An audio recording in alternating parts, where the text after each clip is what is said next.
Bonsoir à tous, c'est Raphaël Koulam. Bézant Hachem, avant de commencer le cours, j'aimerais le dédicacer pour la réussite dans tous les domaines de Raphaël Meir Ben Moli Jimol et toute sa famille, ainsi que pour la réussite pour David Yoshua Ben Léa.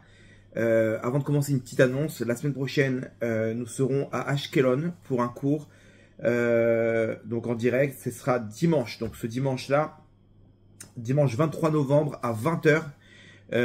La rue, c'est 59 rue Hatzionut, dans la communauté Mishkan Bokobza. Ok, donc à Ashkelon, dimanche 23 novembre, un cours mixte. Venez nombreux, Bézant Hachem. Et si vous pouvez transférer le message, ça serait super. Le cours de ce soir en rapport avec l'actualité et surtout avec la paracha de cette semaine. Vous allez voir, il y a un point qu'on va essayer de relever ensemble, analyser ensemble. Dans l'actualité en ce moment, on nous parle, le grand débat, c'est qu'Israël est en train de perdre sa suprématie aérienne, ok, sur le plan militaire. Il y a eu un sommet entre l'Arabie Saoudite, Ben Salman, l'héritier là-bas, le prince héritier, et Trump, où ils ont fait des affaires pour des billions de dollars, je sais pas combien exactement, dont des technologies ultra performantes, de intelligence artificielle, et des missiles, et des radars, et des puces, et des avions F-35, ok, qui sont la dernière technologie aujourd'hui en matière d'avions. C'est des avions qui sont furtifs, ça veut dire qu'ils sont faits avec des matériaux qui ne renvoient pas les ondes. Vous savez, aujourd'hui, il y a un radar, il envoie des ondes dans les airs, et s'il y a un objet métallique qui passe, automatiquement, les ondes, elles vont rebondir sur l'objet, elles vont être réintégrées dans le radar, et on va pouvoir contrôler ce qui se passe dans les airs, et s'il y a un objet qui rentre dans la zone aérienne. Là, c'est fait avec des matériaux, ok, je sais pas quelle sorte de métal, qui absorbe les ondes et qui les renvoie pas. Ok, c'est très très compliqué, c'est une technologie très compliquée, ça vaut extrêmement cher, et ce qui permet en fait à l'avion d'être furtif. Il passe et les radars ne le détectent pas, et ils peuvent bombarder où ils veulent, quand ils veulent, et donc ça laisse à Israël la suprématie aérienne au Moyen-Orient. Ok, personne au Moyen-Orient n'a des avions comme ça, ni la Turquie, ni l'Arabie Saoudite, ni les alliés des États-Unis. C'est-à-dire il y a une loi aux États-Unis où les États-Unis doivent toujours s'assurer qu'Israël ont une supériorité militaire sur ses voisins, ok, au Moyen-Orient. C'est un signe de dissuasion, ok, et en même temps c'est un signe de protection pour que les autres ne se lancent pas dans des aventures bizarres. Et donc aujourd'hui, il a vendu des avions à l'Arabie Saoudite. Les États-Unis ont vendu des avions à l'Arabie Saoudite, donc ce qui fait que Israël maintenant ils auront un concurrent qui auront des avions comme eux, des F-35, et donc Israël a perdu la suprématie aérienne. Voilà, c'est le débat aujourd'hui. Comment on va faire? Ça y est, même si c'est dans quelques années, hein, mais en tout cas, ils sont très inquiets en Israël de se dire, mais ça y est, on a perdu la suprématie aérienne, et c'est pas qu'il leur a donné des F-35 avec des technologies bas de gamme. Non, il leur a donné le top des technologies dans l'avion, tous les processeurs et les trucs et machin, tout ça il leur a donné, et donc en Israël c'est la grosse inquiétude. Bon, j'imagine que d'ici là ils vont peut-être récupérer d'autres avions dernière génération, etc. Mais entre temps, c'est une inquiétude, et c'est le sujet actuel c'est le sujet dont on parle dans l'actualité. Et pour nous, ça doit être un message. Pour nous, ça doit être un message parce que quand on parle de suprématie aérienne, ok, dans les airs, la suprématie, on la voit dans la paracha de cette semaine. Alors, ok, Esav, lui, Edom, al-Charbecha Tichye, lui, il doit vivre avec son épée. C'est-à-dire quoi, vivre avec son épée? Donc, pensez peut-être que c'est se défendre avec l'épée. Là, peut-être qu'on comprend que vivre avec son épée, c'est que il va vivre grâce à la vente des épées, à la vente des armes. Comme il a fait des billions de trillions de dollars, je ne sais pas combien il est arrivé de ventes. Mais aujourd'hui, là, les armements, c'est quelque chose qui paye. Et effectivement, aujourd'hui, Edom, les États-Unis, ils vivent avec leur épée. Donc, ok, par rapport à la vente des armes. Mais quand on parle de suprématie, on nous dit une chose, que si tu veux neutraliser les mains des Saves, Yadaim Yedesav, à Kol Yaakov. Il faut que ta voile soit celle de Yaakov pour que les mains de Esav ne sont plus les mains d'Esav. ces mains qui servent à la guerre, qui servent au combat, ok, et qui te donnent maintenant la suprématie. On n'a pas besoin de suprématie de la part comment dire, de Edom, ni des États-Unis. Ok, il y a aujourd'hui, il faut dire Israel first. C'est le slogan aux États-Unis. Il dit America first. Il faut que nous aussi, selon la Torah, on dit Israel first, dans la mesure où Israël, ils ont entre les mains la capacité d'avoir une suprématie aérienne. Pas par des avions, mais par rapport à Kol Yaakov. C'est ce qui nous permet de recevoir les éléments spirituels et matériels pour pouvoir vaincre n'importe quelle guerre. Bien entendu, en passant par des avions, des tanks, des soldats, ou ce que vous voulez, mais Israël, ils peuvent en un instant réussir des guerres comme on a vu dans le Tanakh, ou que des ennemis, les ennemis d'Israël, ok, par exemple à l'époque il y avait l'Irak et l'Iran, et Hachem il a fait un scénario où les deux ils se sont retrouvés en guerre. Ok, demain il peut y avoir une guerre entre l'OTAN et la Russie, et la Turquie qui est en train de placer leurs pions là sur l'échiquier au Moyen-Orient. D'un coup ils vont se retrouver en guerre avec la Russie et dépenser tous leurs missiles maintenant pour défendre l'OTAN, parce que c'est une alliance qu'ils doivent respecter. Donc on ne sait pas où ça mène, qui, quoi, comment, mais on sait que tout est entre les mains d'Hachem. Et quand nous, on fait ce qu'Hachem nous demande, alors on a une suprématie aérienne, pas sur le plan aérien des avions, mais sur le plan aérien bien au-dessus, dans les mondes d'en haut, où là-bas, Kadosh Baruch Hu, il nous donne les pleins pouvoirs. Et ça, il faut qu'on garde cette suprématie, et vous allez voir l'élément qu'on doit rajouter dans cette Kol Yaakov. Ok, Kol Yaakov, c'est quoi? C'est la tfila. Bon, on connaît les cours sur la tfila, voilà, un petit peu de... Non, vous inquiétez pas, c'est pas un cours sur la tfila, c'est un cours sur un élément qui peut donner à ma tfila, ou à d'autres choses, ok, qui peut me donner une arme suprême, une suprématie sur les ennemis, les accusateurs du Ham Israël. Ok, donc on est parti. Accrochez-vous, un petit tour en F35, j'espère qu'on va pas se faire repérer, et je vous ramène chez vous, Bezrat Hashem. On va commencer avec une question sur la paracha de cette semaine. Dans la paracha de cette semaine, Yitzhak, il veut bénir son fils, Esav, le premier-né. Et donc il lui dit, bizarrement, je t'en prie, va me chasser un gibier, amène-moi à manger, ok, prépare-moi un bon repas, et je te bénirai. Attends, de quoi on parle là maintenant? On parle d'une bracha, ok, que Yitzhak il veut bénir son fils. Donc, si tu veux bénir ton fils, pourquoi tu veux l'envoyer dans le champ chasser, alors que on a vu plus tard que Rivka elle est partie dans leur là-bas ils ont un enclos avec des bêtes. Elle est partie là-bas de prendre une chèvre, un mouton, je sais pas ce qu'il a préparé. Donc ça veut dire qu'il y a des réserves, ok.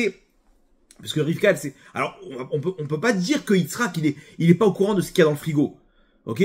Yitzhak, il était là, il était conscient, il creusait des puits, il était avec c'était un berger avec son père. Donc il est conscient plus ou moins, il entend des bruits de brebis, il sait ce qui se passe, qu'il y a du bétail, ok. Donc pourquoi déjà on a besoin d'aller chasser un animal alors qu'on en a juste à côté? Et surtout, qu'est-ce qu'il cherche Yitzhak à faire un repas? Il n'était pas là-bas Yitzhak, je peux vous assurer qu'il cherchait pas à faire une bonne bouffe, ok, pour pouvoir après, avec, je sais pas, bénir son fils. C'est pas ça le but, ok. Qu'est-ce qui se passe? Qu'est-ce que la Torah veut nous enseigner avec ce scénario où il envoie faire le tour maintenant de la forêt à son fils Esav, bien que c'était un chasseur, d'accord. Mais qu'est-ce qu'il cherche derrière Yitzhak? Quoi, tu veux... Allez, vas-y, fais-moi une petite démo là, Esav. Amène-moi un bon gibier, frais, ok. Tu me le prépares. Tu me mets un petit peu d'herbe comme ça, de trucs, sel, poivré, comme t'aimes, comme j'aime. Et on fait une grosse bouffe, et à la fin, je te bénis. Qu'est-ce qu'il cherche à faire, Yitzhak? Tu mets tes mains sur sa tête, et c'est tout. Qu'est-ce qu'il y a? Il y a un élément qui va faire décrocher une bracha supplémentaire dans ce qu'on va manger.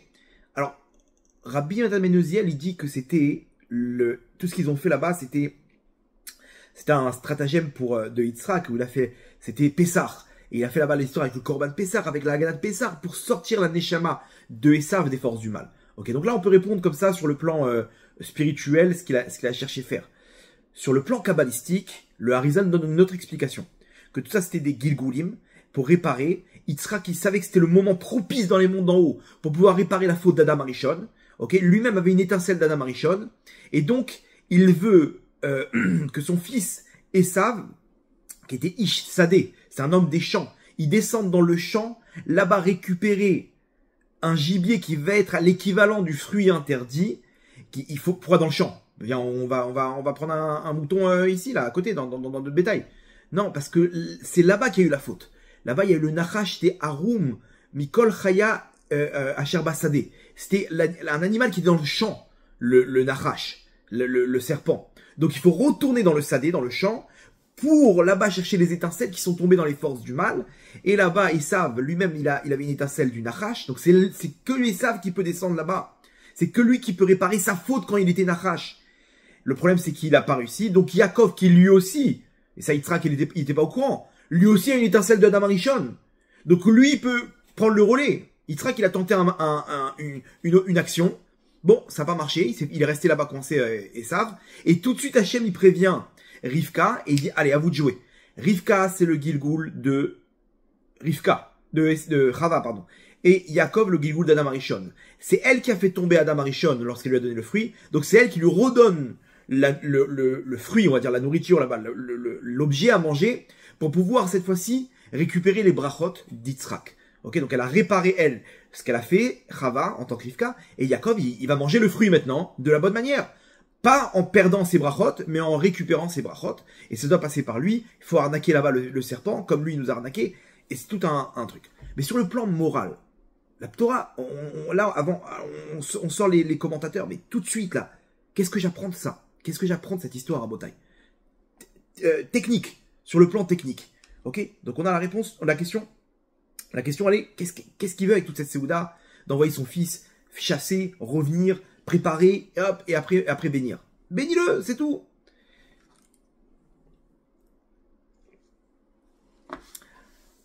La réponse Rabotaï, elle est incroyable. Il y a une règle. Akadosh Baruch Hu, il cherche une chose très importante pour lui, et c'est ça l'élément principal, ok, qui va faire qu'une action ou une autre, la différence, elle va se passer avec cet élément-là. En un instant, on peut changer complètement de dimension. La Torah nous dit, nos sages nous disent, Rachamana liba ba'e. Akadosh Baruch Hu, il veut le cœur.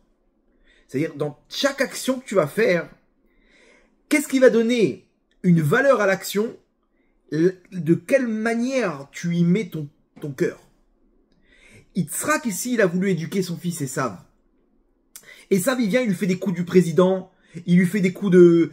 Papa, comment on fait le maaser du sel? Yitzhak, il voulait montrer à son père, regarde comment je suis un Talmid Racham, etc. Yitzhak, il apprend une chose, il lui dit, mon fils, arrête de faire des coups tordus. Arrête de faire des coups tordus. Arrête de faire des ambiances fast-food. Tu veux la bracha? Mets ton cœur. Donc va dans le champ et va me chercher toi un gibier. Va pas ouvrir le frigo et tu vas mettre un truc deux boîtes de conserve dans une assiette. Mais il n'y a pas de fast-food là, ne va pas me chercher un petit McDo. Je veux que tu mettes ton cœur une bonne fois pour toutes dans l'histoire. Ça, c'est la bracha la plus grande. Et maintenant, Yitzhak, qu'est-ce qu'il lui apprend aussi? Il lui dit, fais-moi une séouda comme j'aime, avec de l'alcool, exactement comme j'aime. Tu sais ce que j'aime. Ok, je veux que tu me fasses kiffer. Pourquoi? Parce que, nous dit le Harizal, la bracha ne peut reposer que quand le cœur il est saméach. Quand on est heureux, on est bien. Maintenant, n'importe quelle personne après un repas, il se sent bien. Il a comment dire? Il a rempli son estomac, mais il a rempli son cœur. Et regardez les gens après un repas, ils rigolent, ils sont bien, ils ont fait une grillade, ils ont bu deux, trois bières comme ça. Et tu les vois, le mec, il fait des brachot partout. L'autre, il embrasse tout le monde. L'autre, il y a pas de... Il y a une fraternité, il y a quelque chose. Le Harizal nous dit une règle. Tu veux bénir? Tu veux que ta bracha, elle soit plus forte? Il faut que tu sois sa mère. Il faut que tu mettes ton cœur. C'est-à-dire qu'en gros, la règle, elle est simple. Pour donner une vitalité à la chose, pour que la chose, elle puisse avoir... Elle puisse prendre toute sa dimension. Elle puisse avoir une réalité, elle peut se réaliser dans ce monde-là, il faut y mettre le cœur. Quand c'est fast-food, quand on n'a rien fait pour le truc, il n'y a pas d'essence. C'est quelque chose qui a amené à s'éteindre rapidement. Il n'y a pas de batterie. Tout ce que tu mets comme effort, tu mets ton cœur dans la chose, tu donnes de la lumière. Tu donnes une partie de ta neshama, tu donnes une partie de tes étincelles là-bas. Et donc c'est ça ce qu'il apprend Yitzhak. Il lui dit à Esav, tu veux la bracha? Tu crois que tu peux avoir la bracha comme ça? Tu crois que gratuitement comme ça y est, tu viens, tu fais les 400 coups, tu viens, allez vas-y, bénis-moi papa. Non, non, non, je veux que tu fasses une action. Cette action-là, ça va être le keli de la bracha, c'est le réceptacle de la bracha. Tu vas et tu vas te taper dans la forêt pour chercher le repas. Tu vas aller chasser, tu vas mets ton cœur. Et chaque pas qu'il va faire maintenant comme effort, Esav, il va être pour le kibboud avaim. Il lui a donné des devoirs, Yitzhak. Il va créer le keli. Il va nettoyer sa neshama. Il va changer quelque chose à l'intérieur. Et maintenant, Yitzhak aussi, il a du boulot. Donne-moi de quoi réjouir mon cœur. Ok? Pour pouvoir faire descendre toute la bracha. Et là, on va pouvoir tous les deux faire descendre une très grosse bracha. Pourquoi? Parce que toi, tu auras mis ton cœur, moi, j'aurais mis mon cœur. Donc, quand tous les deux, on met son cœur, la bracha, elle monte jusqu'à Hachem. Jusqu'à Hachem. Et donc, vous allez comprendre pourquoi après, quand Yaakov, il est rentré direct, Yitzhak, il comprend pas. Il a ma miarta, Bni. Comment t'as réussi à te dépêcher? Il a compris, c'est pas possible. C'est pas possible. Hachem, c'est sûr que il y a eu, pour une grande bracha comme ça, c'est sûr qu'il y a eu des obstacles. Les forces du mal, ils vont pas laisser. Et Hachem, il laisse les forces du mal nous empêcher. Pourquoi? Parce que c'est ça qui va créer le cœur. C'est ça qui va mettre les efforts que je vais faire. Ils vont mettre ma lumière dans la chose. Donc tout le monde est gagnant. Mais comment t'as fait ça aussi rapidement? Il comprend pas, Yitzhak. Ça, c'est pas possible. Il y a un problème dans les mondes d'en haut. Si t'as fait ça aussi rapidement, c'est ou que tu m'as arnaqué, t'as été prendre un truc là-bas, finalement, tu m'as fait croire que t'as chassé, ou qu'il y a un problème dans la bracha que je vais te donner. Il n'y a pas le Keli, il manque le Keli. Et Yitzhak, il pose la question, Lama miartabni. Comment Yaakov lui répond? Il dit, non, c'est Hachem qui m'a amené. C'est-à-dire, t'inquiète pas. Moi, je me suis battu. Hachem, il m'a donné la truc. C'est ton scout, papa, c'est ton mérite. C'est ton mérite. Il veut pas que tu perdes du temps à manger, à attendre, tout ça. Ok, il a entendu la réponse qu'il voulait, Yitzhak. Mais maintenant, on a notre réponse, Rabotai. On a notre réponse. Pourquoi tout ce stratagème? Pour faire entrer le cœur. Tu fais entrer le cœur, ta bracha, elle peut avoir une force à des années-lumière. Comprenez bien, Yitzhak, tout ce qu'ils ont fait, nos pères, ça tient jusqu'à la fin des temps. Nous, ce qu'on fait, ok, on le fait bancal. Donc ça tient sur peut-être nos enfants, maximum nos petits-enfants. Mais Abraham, Yitzhak, Yaakov, nos ancêtres, ils savaient comment faire les choses à la perfection en mettant toute leur neshama, tout leur cœur, tout leur être dans la chose. Donc ça avait une portée sur toutes les générations du Ham Israël. Regardez comme c'est fort, parce que plus on est en amont, plus la portée elle est grande. Ok, ça veut dire que si je fais un acte à une personne quand il lui arrive quelque chose quand elle est bébé, ça peut faire un dommage sur le plan psychologique toute sa vie. Si c'est quelque chose qui lui arrive à l'âge de 50 ans, ok, c'est pas grave, il va bien le prendre parce qu'il a du date, ok, plus la chose elle est faite en amont, plus elle a de portée. Donc nous dans les générations, regardez comme c'est marrant. Par exemple, moi, je sais que moi je me suis analysé sur le plan psychologique en long, en large et en travers. Et ma mère elle me disait que je faisais 4 kg 100 quand je suis né. J'ai dépassé les 4 kilos. C'est-à-dire qu'il n'y avait plus de place au bout d'un moment. Ils ont failli et je crois qu'ils ils m'ont fait accoucher avant l'heure, etc. Et donc, en fait, quand quelqu'un, il a plus de place dans le ventre de sa mère, ok, donc il est collé aux parois de la membrane, ok, il est collé aux parois de la membrane. Il peut plus faire des galipettes. Donc, bizarrement, quand j'étais petit, j'étais très attaché à une petite couverture, à mon lit, à mon truc. Non, aucun rapport. En tant que Marocain, j'aurais dû avoir le sang chaud. Aucun rapport. Je suis frileux. J'ai besoin d'avoir une petite écharpe, d'avoir un petit truc qui m'entoure. Pourquoi? Parce que il y a eu un genre de traumatisme, comme ça, mini-traumatisme, où d'un coup je suis sorti, et en plus c'était début septembre, donc il faisait encore chaud. Donc, elle est où ma peau là? J'avais une deuxième peau, elle a disparu.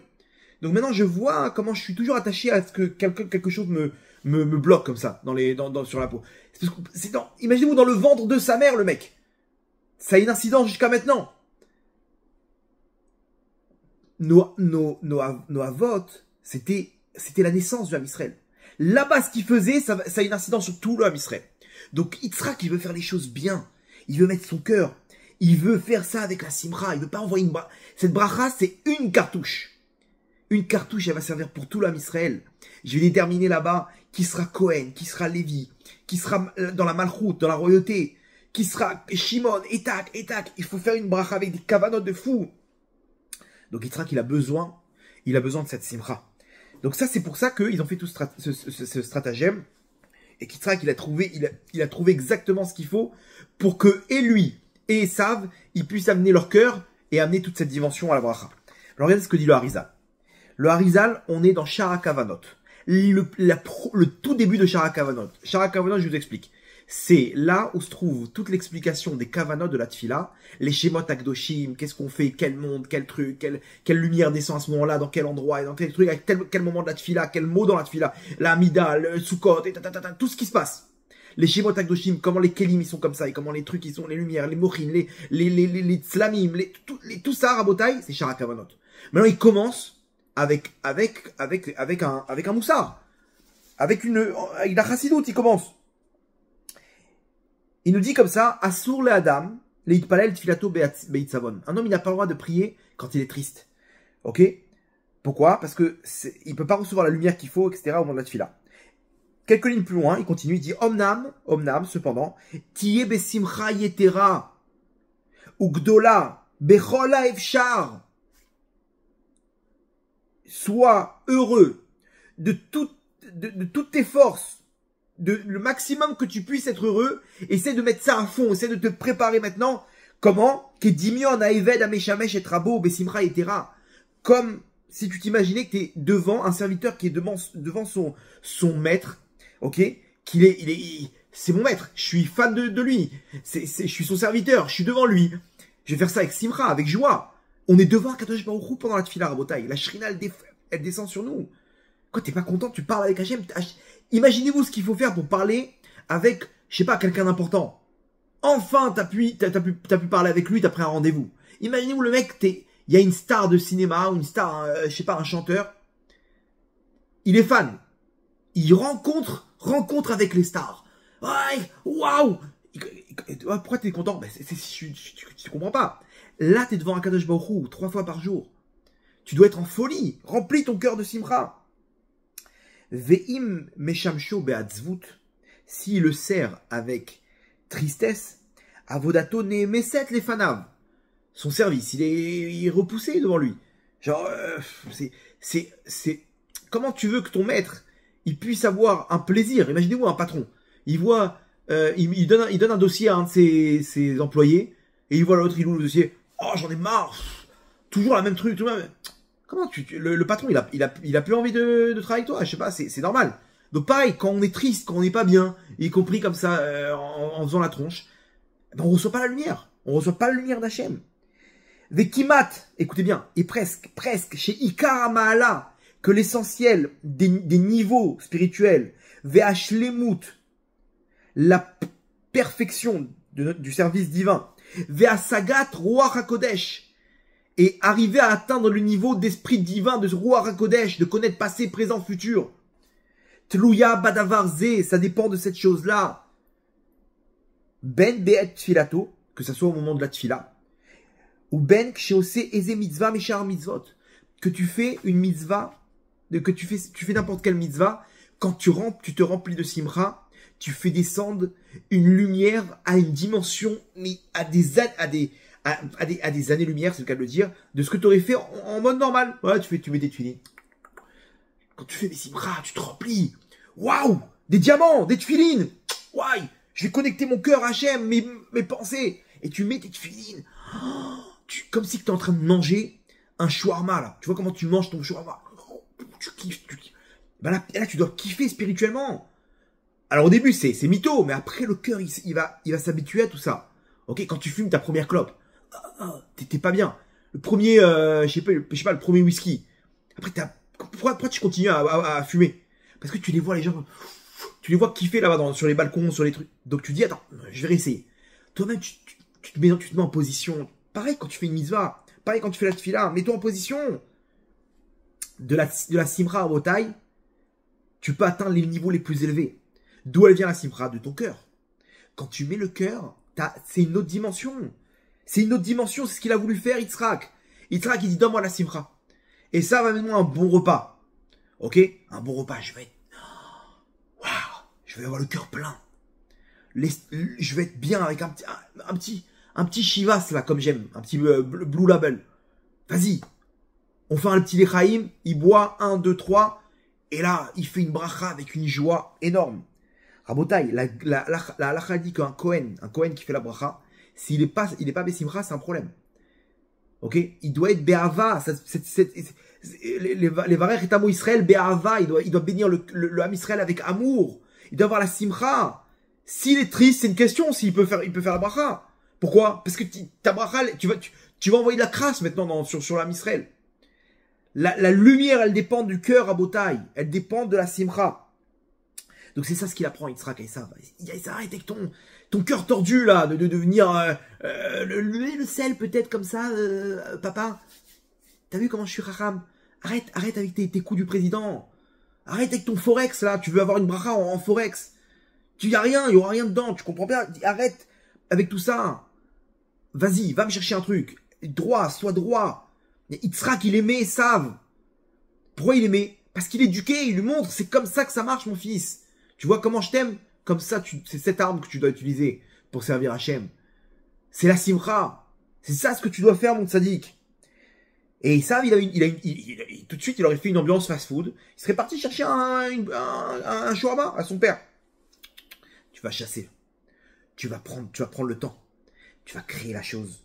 Tu vas mettre tes mains. Tu vas rentrer là les épices. Tu vas les rentrer dans la chair du poulet, du mouton. Tu vas bien faire. Prends le temps que tu veux, ok? Prends le temps que tu veux. Tu vas le faire rôtir et tu vas arriver. Tu me mets un petit peu de coriandre là-bas, un petit peu de truc. Tu mets un bouquet de plantes et voilà. Et on mange avec un bon vin. On y va. Prends ton temps, mon fils. C'est ça ce qu'il a voulu lui apprendre à Botaï. Et c'est ça ce qu'on doit prendre à cœur ce soir. Donc c'est le cas de dire prendre à cœur. On doit prendre son cœur et le mettre dans chacun de nos actes. Il faut arrêter d'être tordu. Il faut arrêter de chercher à contourner, à t'attraper, machin. Tmimout. Sois tamim. Tamim, le cœur pur.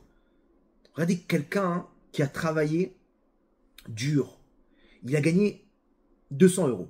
Il a fait marcher avec son oncle. Il a mis le stand, il a aidé, il a truc, il a vendu, il a parlé, il a négocié. Il a l'argent dans les mains, 200 €. Waouh. Juste après, il rentre chez lui. Sa grand-mère lui dit, mon fils, tiens, 200 €, ok, pour ton anniversaire. Quel est l'argent qu'il va dépenser en un instant? Les 200 € qu'on lui a donné là de sa grand-mère, ils vont rentrer, ils vont sortir tout de suite. Les autres, dans ces 200 €, il y a sa life. Il y a une matinée. Il y a du cœur. Donc il y aura plus de force. Il aura du mal à les dépenser. Vous savez que dans les gens qui ont gagné au loto, parmi les gens qui ont gagné au loto, la grande majorité, ils ont perdu leur fortune. Pourquoi? Parce que de la même manière que c'est rentré, c'est sorti. Il n'y a pas de... Il n'y a rien. Il n'y a pas de cœur.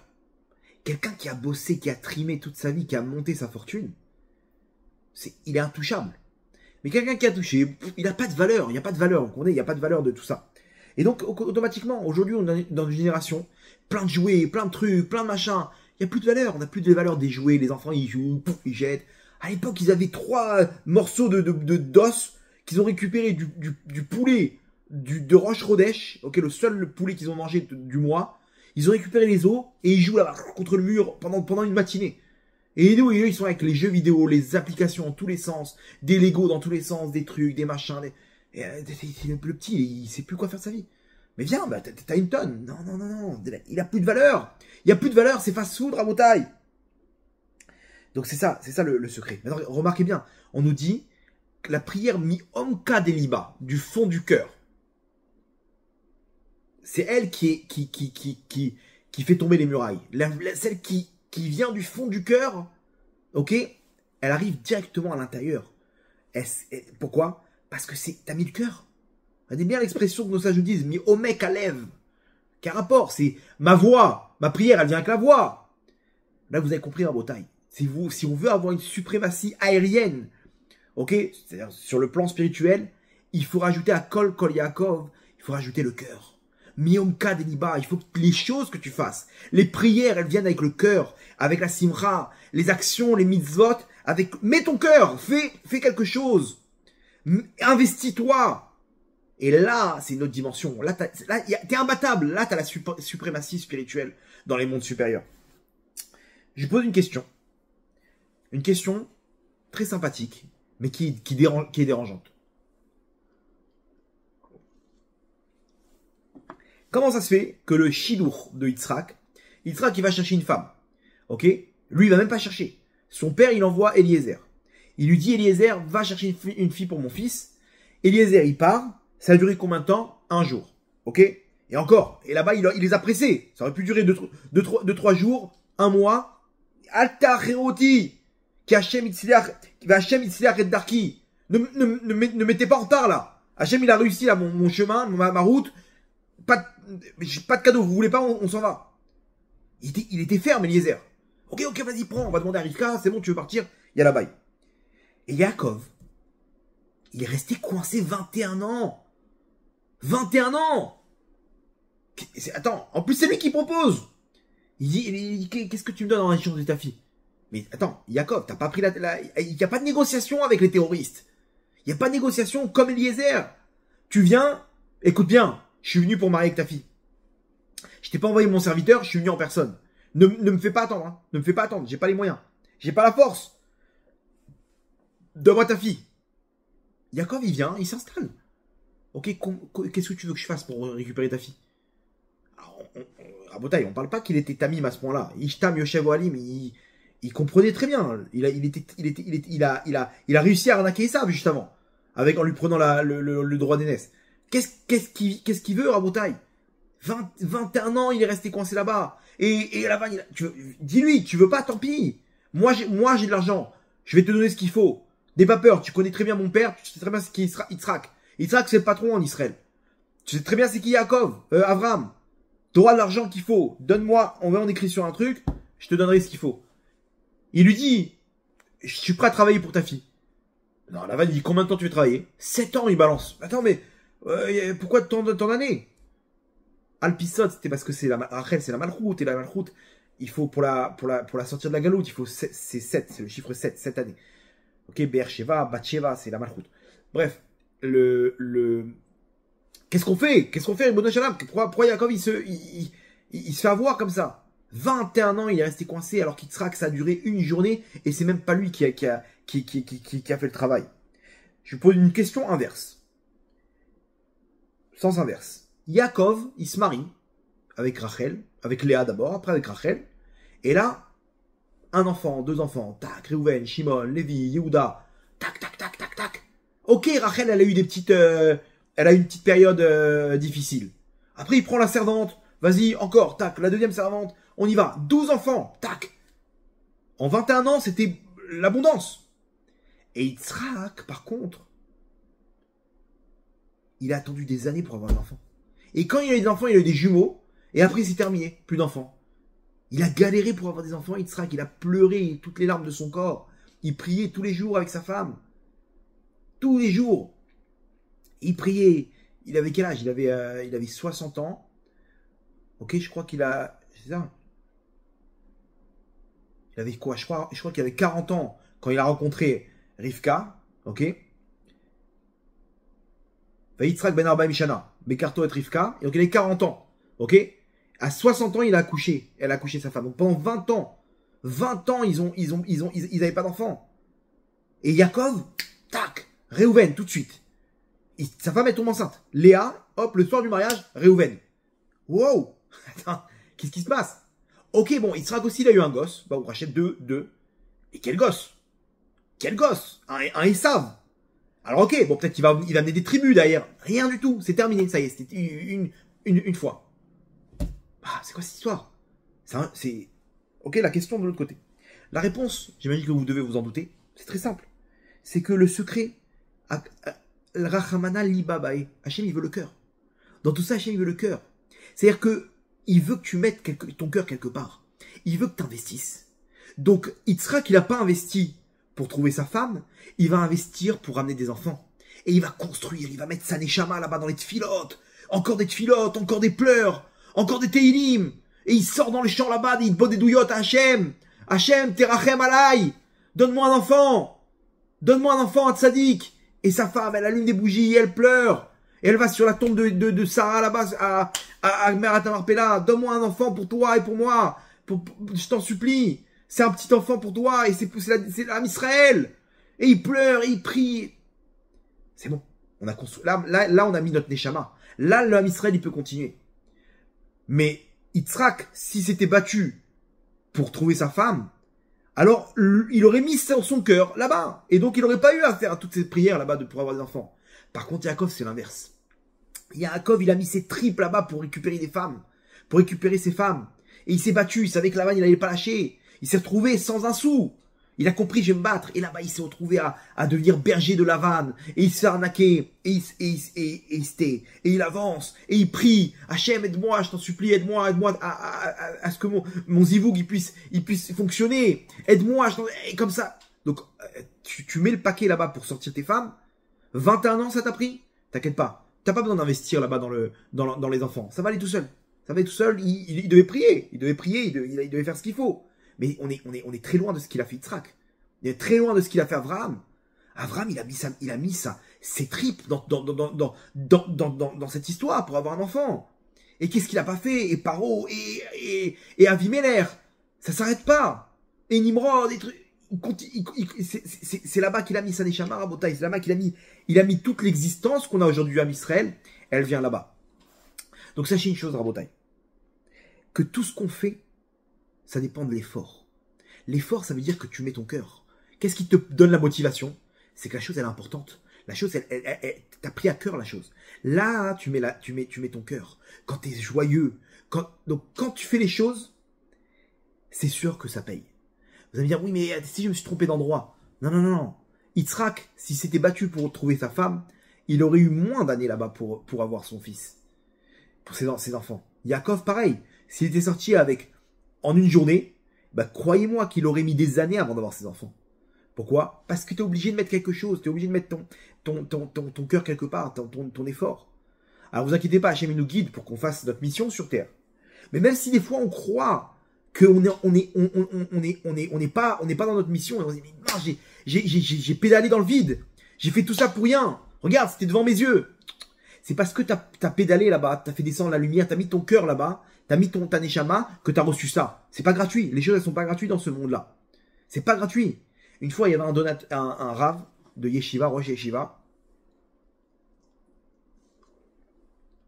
Il a fait le tour il a fait un tour aux États-Unis pour récupérer des dons. Ça, en Israël, il y a pas d'argent. En Israël, il n'y a pas d'argent. Ils sont obligés d'aller en France, ils sont obligés d'aller aux États-Unis. Il n'y a pas des gens, Baruch Hashem.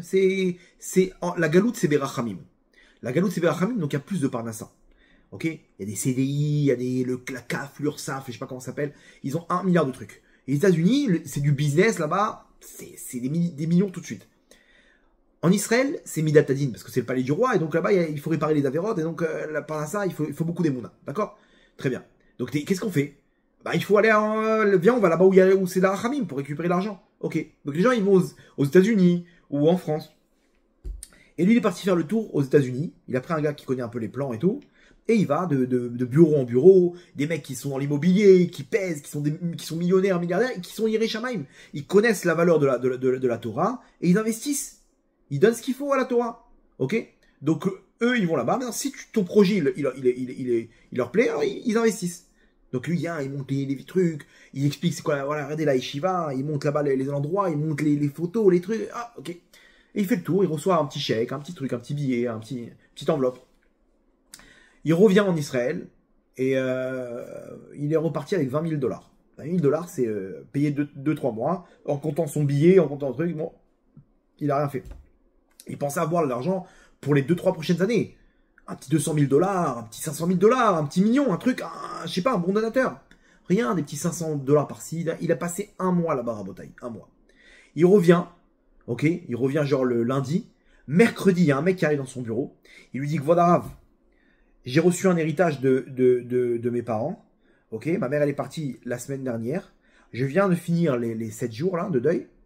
Donc, je veux que cette année-là, toute l'année, elle soit, votre étude soit pour l'élévation de l'âme de mes parents. D'accord? Donc, je paye toute l'année. Ok, j'ai reçu un héritage et je dois vous donner un maaser. Voilà, donc je vous donne à vous, je donne 20% du maaser de l'héritage que j'ai reçu. Et là-bas, il fait un chèque de 800 000 shekels. Tac, direct. Voilà. Ben, imaginez-vous, il a fait un mois. Il a reçu 20 000 $. Je sais pas, c'est 70 000 shekels peut-être. Et là, un rendez-vous, le mec, il tape à la porte. Ça a duré 5 minutes, il prend un chèque de 800 000 shekels. Il y a de quoi devenir fou. Il y a un de ses élèves, il dit, ah, Godarav, ouais, j'ai de la peine pour vous. Vous avez fait tout ce truc-là alors que, quoi, vous pensez qu'Hachem, il a voulu vous montrer la leçon, vous apprendre que, tu vois, fais pas trop de loot. C'est devant tes yeux, il faut garder la émouna, pas besoin de sortir, etc. Il dit non, pas du tout. Il dit là, c'est pas ma parnassa à moi. Chaque pas que j'ai fait là-bas, c'est pour la Torah, c'est pour la yeshiva, c'est pour l'étude, c'est pour les mitzvot, c'est pour Hachem. Donc chaque pas, c'est une mitzvah. Là, on ne doit pas réduire dans la mitzvah. Quand on est dans la ishtadlut, ok, quand tu veux faire une mitzvah, c'est pas comme le monde matériel. Là-bas, tu fais le minimum d'ishtadlut, tu fais le minimum d'efforts. Pour les mitzvahs, tu fais le maximum d'efforts. Parce que c'est là-bas que ça paye. Et il dit, et parce que j'ai fait tous ces efforts, Hachem lui a mis dans la tête de me donner cette somme-là à moi. Voilà. Il aurait pu d'un coup, Hachem lui renforcer le cœur. Ils ont qu'à faire l'armée, ceux-là. Et donner là-bas, acheter là-bas un scooter Magen David Adom. Ok, il aurait pu complètement changer le truc. Non, Hachem il l'a mis là-bas et pourquoi il rentre ici? Pas là-bas, au bout de la rue, il y a une autre yeshiva. Parce que c'est le mérite de un mois de travail pour Hachem. Vous comprenez? Donc il n'y a pas on pédale dans le vide dans ce monde-là.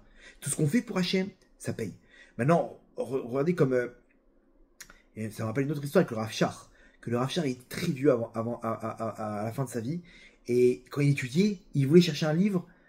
Et il se levait et il faisait le tour là-bas à la yeshiva de Ponyovitch, une grande yeshiva. Il arrivait jusqu'à la bibliothèque au bout. Il prenait son livre et il repartait. Mais il marchait tout doucement. Et un jour, il y a un élève, il lui a dit, voilà, je vous en supplie. J'étudie là, à la table à côté. Vous avez besoin d'un livre, vous faites signe et je fonce tout de suite. Allez, retour. Raval. Le Rav il dit, Maïmar la Torah. Et l'effort du Limouda Torah, c'est que ça fait partie de l'effort. Maintenant, le Rav Shach, il comprenait tout. Mais d'aller se lever, chercher le livre, c'est ça qui va me donner une autre dimension. J'ai mis mon cœur maintenant. J'ai mis mon cœur dans la chose. À quoi ça ressemble? Ça ressemble à un roi. Un roi qui veut donner sa fille en mariage. Et il a là-bas les gens importants de sa cour. Il y a le général de l'armée, il y a le conseiller, il y a le ministre. Il dit, bon, c'est des gens que je connais. Maintenant, il veut savoir qui est fidèle à lui. Il va pas les tester, il est déjà passé par le Shabbat, il sait très bien que, voilà, ils sont bons. Mais qui c'est qui va se battre pour moi? Parce que, avec ma fille, j'ai pas envie que le mec, il craque. Et, il la frappe, ou je sais pas, va savoir, il va la mettre dehors demain quand je serai plus là. Quelqu'un qu'est-ce qu'il a fait? Il a fait comment dire, il a fait genre une course où là-bas on doit pousser un chariot et celui qui arrive le plus loin, c'est lui qui récupère la fille. Ce qui s'est passé, c'est qu'il a mis un moteur dans le chariot il avance tout seul. Maintenant le roi il sait très bien que le chariot il avance tout seul. Et le mec il pousse et en fait il croit que c'est lui qui pousse le truc, mais il sait pas qu'en fait il y a un stratagème pour... Donc au bout d'un moment, il est là le mec en train de pousser et il n'y a pas d'effort à fournir finalement. Mais il voit le roi, ce qu'il veut analyser, c'est pas qui est le plus fort, qui a le plus de motivation. À la fin, il y en a un qui va abandonner. Et là, ça y est. Et l'autre, il va continuer. Maintenant, à la fin, il va me poser la question, comment t'as fait tout ça? Je sais pas, je me suis battu, j'avais que ta fille devant les yeux. J'avais que elle, je veux me marier avec elle. Parce que je veux être son mari, donc je me suis battu. Maintenant le roi il sait très bien que attends, c'est moi qui t'ai donné à avancer. T'as rien fait du tout. Mais j'ai vu combien tu t'es battu. J'ai vu que t'as pas abandonné, j'ai vu que t'as pas soufflé, j'ai vu que t'avais ça devant les yeux, t'avais cet objectif. Hachem c'est pareil. Ce monde-là, Rabotaï, le plan de ce monde-là, il est déjà écrit. Qui va être l'acteur de quoi? Qui va faire quoi? C'est entre nos mains. Maintenant, c'est quoi? Qu'est-ce qui va être l'élément de jugement? Combien tu mets ton cœur? quand tu veux mettre tout ton cœur, toute ta motivation, tu remplis ton cœur de joie, tu donnes la vie à cette chose-là. Donc Hachem, il va te dire, voilà, c'est toi, je veux que ça passe par toi. Attends, mais j'ai pas besoin de vous. Sans vous, le monde, il avance. Mais celui qui va récupérer, c'est pas le plus fort. C'est pas celui qui a les plus grands résultats. C'est celui qui a fait le plus d'efforts. Celui qui a mis le plus son cœur et sa neshama.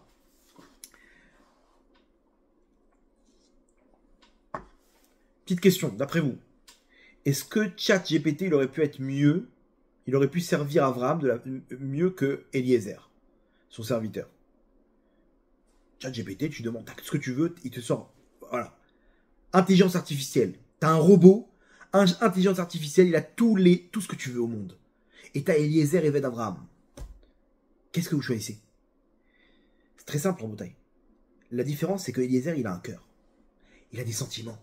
Attends, et ma fille, et truc. Et quand il est parti là-bas chercher, il a mis son cœur. Il n'avait pas envie d'aller. S'il pouvait s'écouter, il aurait dit à Abraham, laisse-moi tranquille, j'en ai marre. Tout ce que j'ai mis à la poubelle, tout ce que j'ai investi pour ma fille, et pour ça, et pour le truc. Et comment tu me dis que je suis un maudit, après tout ce que j'ai fait pour toi? T'as pas honte? C'est comme ça que tu me... Non. Et justement, il s'est battu. Il a pris son cœur, il a... Ah. Donc, Hachem Itzlach et Darki. Hachem, il a fait réussir son chemin parce qu'il s'est battu. Donc, il a mis son cœur... Alta Kheroti, ça y est, je sais qu'il ça va marcher là. Il était sûr. Avant qu'elle lui dise de quelle famille elle vient, Rivka, il a déjà mis les menottes. Il a donné les bracelets, les machins, les bagues. Attends, mais si c'est pas elle, d'où tu viens? Ah, je suis une Kénanite. Ah non, alors pardon, je peux récupérer le bracelet là, ça vaut une blinde. Je suis désolé, hein, je me suis trompé. Il était sûr. Pourquoi? Parce qu'il s'est battu. Il s'est battu, il a sorti ses tripes dans cette histoire. Il a sorti ses tripes à Botaï. Donc, bien sûr qu'il y a plus de valeur qu'un robot. Aujourd'hui, qu'est-ce que ça nous manque, Sarah Botaï? Qu'est-ce que ça nous manque? C'est une génération de ChatGPT vide. Comme celui qui a gagné au loto, ça n'a aucune valeur. On fait des trucs aujourd'hui, je sais pas. Moi, quand je vois les vidéos de intelligence artificielle ou les photos, alors, a priori, c'est d'une perfection absolue. Ok? Mais je sais pas si vous ressentez comme moi. Quand je vois ça, ça m'a gavé. Ça m'a gavé les photos parfaites comme ça. Ok?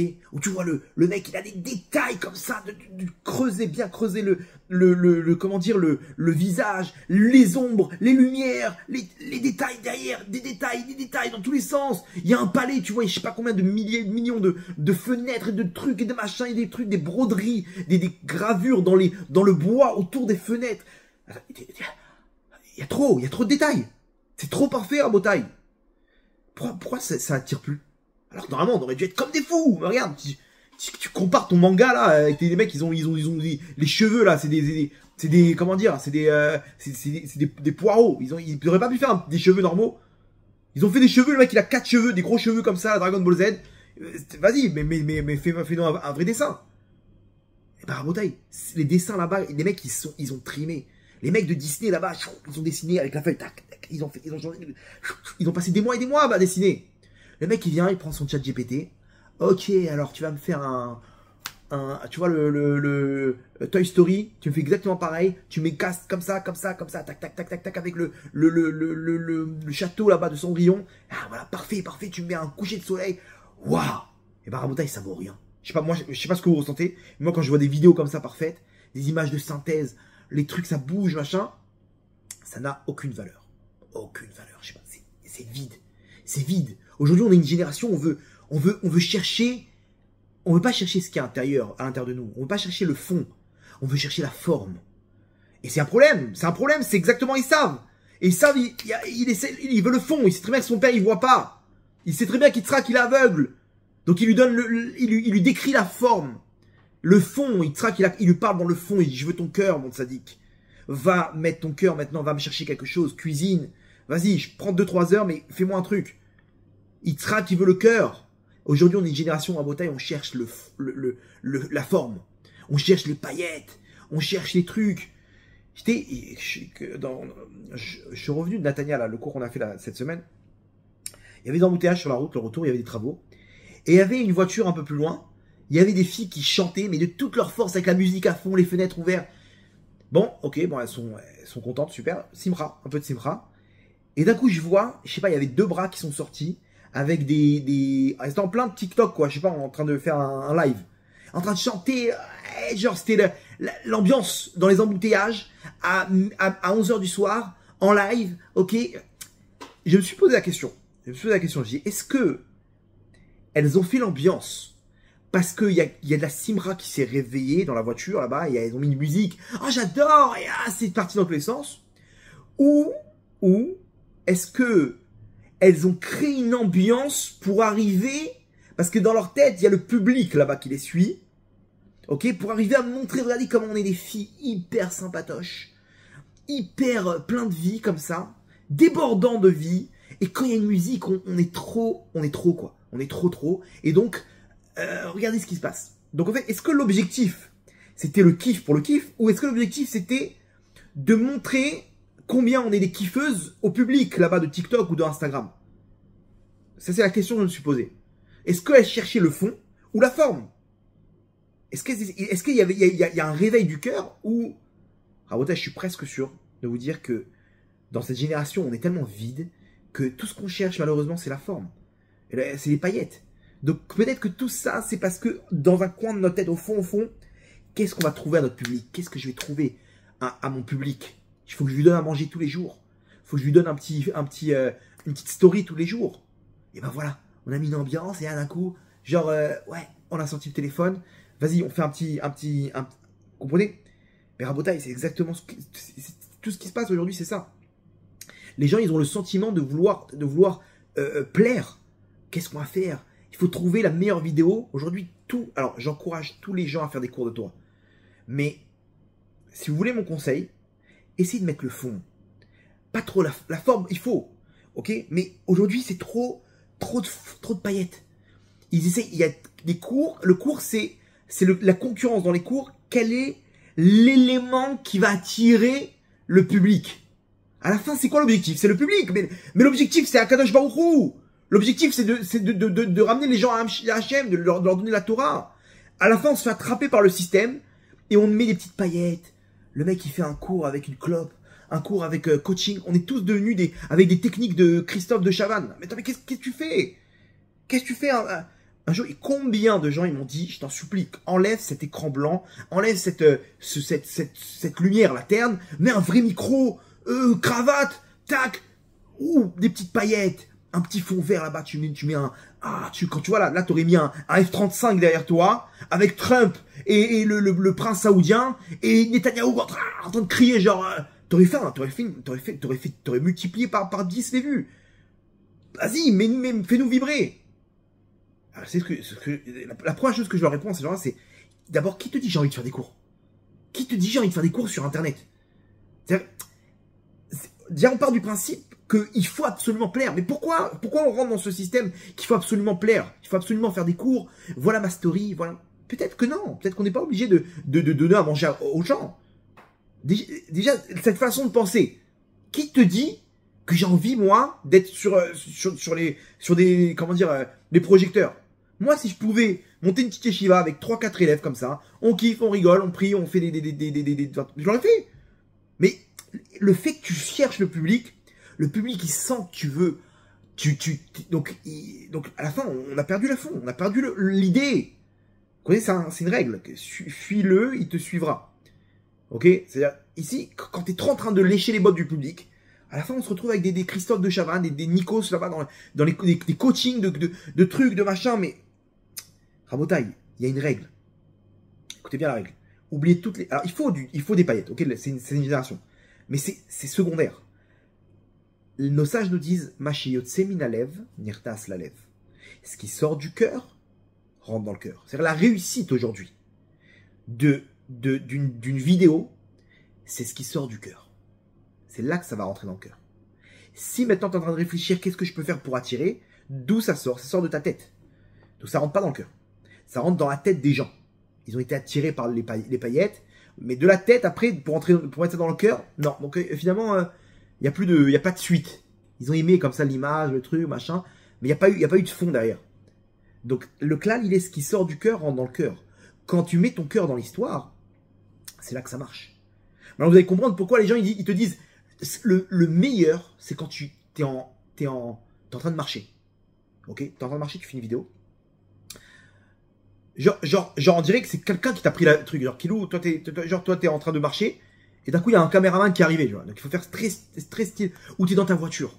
T'es dans ta voiture comme ça et là t'es en train de parler. Tu jettes des regards comme ça. Les gens ils te disent aujourd'hui les vidéos qui marchent c'est ça. C'est quand t'es en détente, retroussé à la plage avec un petit cocktail, petite musique jazz. Ok. Pourquoi les gens ils donnent ces conseils?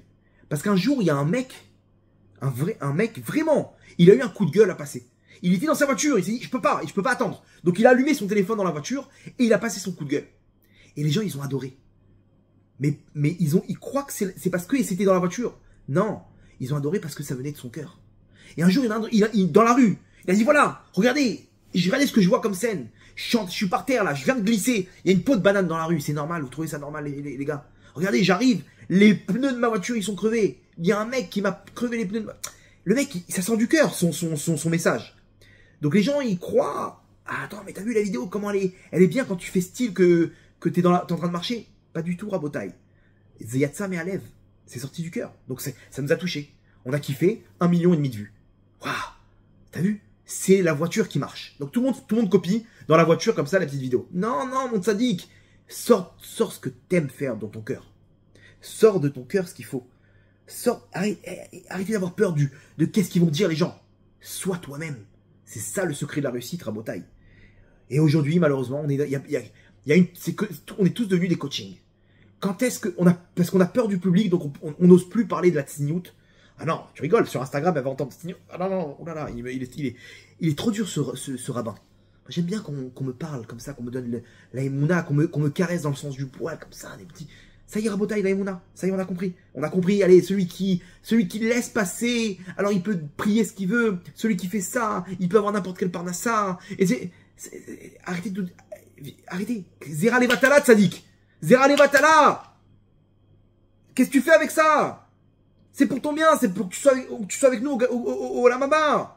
Allez, Matsadika. Et sachez une chose, Rabotaille. C'est que Zera Levatala, Tzniut, c'est des mitzvot, c'est des avérotes, pardon, qu'une personne ne pourra jamais arriver à la simra. C'est des millions d'anges qui sont créés, des anges du mal, qui sont créés, qui détruisent la neshama d'une personne. Le mec, il dit, ah, mais tu peux pas mettre ton cœur, t'as pas de truc. Qu'est-ce que tu fais avec ça? Un jour, bats-toi. C'est là-bas qu'il faut être coach, Rabotaille. Le problème, c'est quoi? C'est que on s'en tape, donc on cherche à plaire. Donc qu'est-ce qu'ils aiment le public? Ils aiment des petites histoires, ils aiment des trucs, et machin. Aujourd'hui, on m'a dit, il y a des cours de Torah en intelligence artificielle. C'est un mec qui parle. Le mec, il est faux. C'est un faux mec. Imaginez-vous. C'est ça la règle. Il n'y a même plus de cœur aujourd'hui. Il n'y a plus de cœur. C'est ChatGPT qui fait le cours de Torah. Il n'y a plus de cœur. Il n'y a plus rien qui sort là maintenant. Alors, bien sûr qu'au début, ça cartonne. Mais Rabotaille, c'est le début de la fin, ça. C'est le début de la fin de la Torah. Parce que ça rentre pas dans le cœur. Ça rentre pas dans le cœur. Une fois, Rabbi Raphaël Baruch Toledano, à la Vachalom, il avait un amour pour l'âme Israël énorme. Et au Maroc, ils ont commencé à rentrer les écoles de l'Alliance, mélanger filles, garçons. Hachem Irachem, ils savaient pas quoi faire. Donc ils se sont dit, on va monter une école, nous. Et il faut des dons. Comment on fait pour monter une école? Il est parti avec sa canne. Et il est parti faire le tour du Maroc. Pour trouver des fonds. À un moment, il arrive à des donateurs. Il leur parle du projet. Hein. Ok, je vais me concerter avec mes associés. Et quelques minutes, Kvodarav. Il se concerne, il revient, il dit Kvodarav. Alors sachez que dans les gestes, quand on fait comme ça, c'est-à-dire que le courant il est passé. Par contre, si on serre les mains, c'est des langages du corps. Si on serre les mains, c'est que le courant n'est pas passé. Quand vous voyez quelqu'un, vous pouvez lui parler, d'un coup il fait comme ça, c'est que tu l'as saoulé. Si le mec il est comme ça, c'est-à-dire que là il y a un contact. C'est bien, c'est ce que tu. Là le problème c'est qu'il a commencé comme ça. Il a dit on a beaucoup aimé le projet. Mais je pense pas qu'on va pouvoir investir. Parce qu'on a d'autres choses. Mais Kvodarav Kolakavod continue. On vous encourage. On vous donnera des contacts si vous voulez, etc. Ils ont fini de parler. Laura, il s'est mis à pleurer. Et Kvodarav, mais ne prenez pas comme ça. Il savait plus où se mettre. Mais il dit non, je pleure pas pour vous. C'est votre décision. C'est votre décision. Gardez votre argent. Au contraire, n'ayez pas de pitié pour moi parce que si vous donnez le mauvais cœur, il y a des problèmes de vol. Je préfère pas. Gardez votre argent. Alors pourquoi vous pleurez, votre arabe? Et il arrive pas à s'arrêter de pleurer. Il y a écrit dans la Gemara dans Brachot. Elle dit, sauf d'avar akol nishma, et à Elohim ira. Vet mizotav shemor. La Gemara, elle dit, sauf d'avar akol nishma, pour qu'on entende ta parole, et à Elohim ira. Il faut que tu aies de la ira de Shamaim. Donc si mon projet, il vous a pas convaincu, c'est que j'ai pas d'ira de Shamaim. C'est pour ça que je pleure. Il pleurait sur son sort. Comment c'est possible que quand je parle, je suis pas entendu? C'est peut-être que j'ai pas d'ira de Shamaim. Et il pleurait comme un bébé, Rabotai. Comprenez? Aujourd'hui, quand on nous met des cours d'intelligence artificielle, et quand t'as un raf comme ça qui crie pour le Kvod Shamaim, il crie sur la Tzniout, il était avec sa canne là-bas, à 1 heure avant Shabbat, il frappait là-bas dans le Mela, dans les magasins, qui étaient encore ouverts, des juifs. Shabbat, il tapait sur... Attends, mais faut vous calmer là. Tu rigoles pas avec l'oseille. On a encore des clients. Ils rigolaient pas. Ils pensaient au Kvod Shamaim. Ils pensaient au Olam Haba du Am Israël. Est-ce que ChatGPT, il pense au Olam Haba du Am Israël, Rabotai? On n'a plus de cœur. On n'a plus rien, Rabotai. Mais vous inquiétez pas. Hachem, il fait tout ça. Peut-être parce que dans tout le vide, à la fin, on va créer l'inverse. Vous savez, il y a 2 solutions pour amener le bien. Il y a d'être né dans le bien, on nous a éduqués à faire du bien, ok? Ça c'est Yitzhak. Yitzhak, il a grandi dans le bien. Il est né avec la Torah dans la bouche.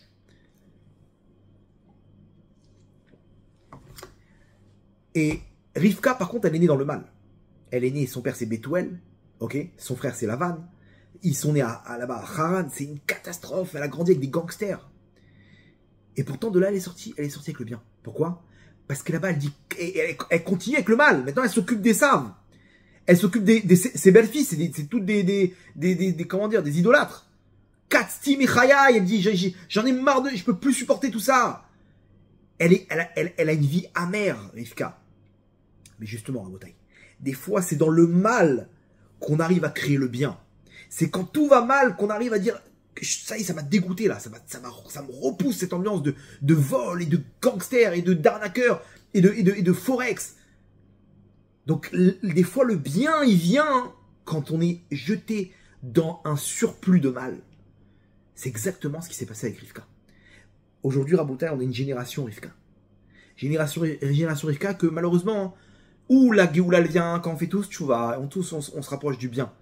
Ou il y a une autre solution, c'est qu'Hachem il augmente le volume du mal, et là on n'en peut plus. On n'en peut plus des délires de ce monde-là. Et là on découvre le bien par défaut. Vous comprenez? Ça c'est la génération qu'on est aujourd'hui, la génération Rivka. À la fin on va être tellement vide, ok? On aura goûté les drogues du...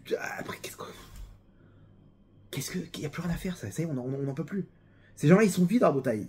On voit la simcha dans les vidéos, l'ambiance et tout. Mais derrière, il n'y a rien. Pourquoi? Parce qu'il n'y a pas de cœur. Il n'y a pas de cœur. C'est que de la forme. Il n'y a pas de fond à Rabotai. C'est là qu'il faut qu'on investisse. Et comment faire à Rabotai? Tout simplement. Ce monde-là, il est déjà déterminé. Hachem, il te demande pas des résultats. Arrête de chercher les résultats. Le monde goy, c'est les résultats. D'accord? Si t'as réussi ton examen, tu seras médecin. Selon Hachem, c'est les résultats qui comptent. C'est les efforts qui comptent. T'as mis ton cœur, tu vas réussir. Combien les plus grands Gdoléador Rabotai, ils sont battus dans leur jeunesse. Selon tes épreuves, tu vas réussir. Quelqu'un qui cartonne, il n'a pas eu d'épreuve, c'est du bluff. Attendez un petit peu, vous allez voir. Vous allez voir ce qu'on va découvrir sur lui. Quelqu'un qui s'est battu, quelqu'un qui a eu des épreuves. Quelqu'un qui a grandi dans la pauvreté, dans les souffrances, il comprenait pas, il y a des trucs et il s'est battu. Lui, c'est sur lui qu'il faut investir à Rabotai. La Gemara dit Tizaru me'aniim chez me'em tetze Torah. Faire attention aux pauvres, parce que c'est de là-bas que va sortir la Torah. Genre, tu vois un pauvre, tu dis, bon, laisse tomber, lui, il va rien sortir de lui. Non. Lui et ses enfants, ils vont être dans la Torah. C'est pourquoi? Parce que lui, tout ce qu'il fait, c'est avec des efforts. Quand il étudie la Torah, il a acheté un livre, il a économisé pour ça. Donc ce livre-là, il a une valeur énorme. Toi, t'as acheté des cartons de livres, tu n'as pas ouvert un seul. Pourquoi? Parce que ça n'a pas de valeur. Mettez-moi, t'as complet les trous, mettez-moi 50 cm de livres. Il me reste là 50 cm dans ma bibliothèque. C'est de la déco, c'est de la déco, c'est pour montrer que mais t'as déjà étudié le Zohar, t'as déjà étudié le Likutei Moharan, le Tanya. Non, je les mets ici, ça protège comme les Zéza. Non, Rabotai, c'est quand tu mets ton cœur que tu es protégé, quand tu mets ton cœur que tu réussis. Regardez ce que disent nos sages en parlant de Rivka. Rivka, elle a deux jumeaux, ok, dans son ventre. Elle n'est pas au courant, il n'y a pas des échographies à l'époque. Donc elle comprend pas pourquoi quand elle se rapproche d'une yeshiva, d'une synagogue, ça bouge, et quand elle se rapproche d'une maison d'idole, ok, ça bouge. Elle dit, mince, qu'est-ce qui se passe avec cet enfant?